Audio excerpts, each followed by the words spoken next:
Zaid's bright ideas.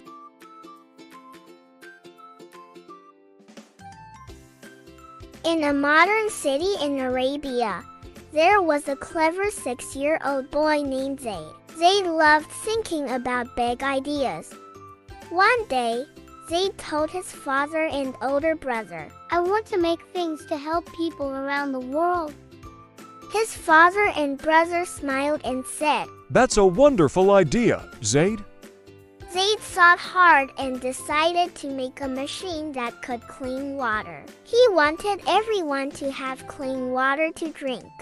Using colorful blocks, Zaid built a tiny model of his water cleaning machine.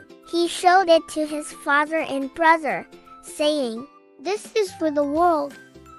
His father and brother clapped and said, "Good job, Zaid." Zaid knew he was just a little boy, but he dreamed big. He wanted to make the world a better place with his bright ideas. And even though he was small, Zaid believed that one day he could help people everywhere with his inventions.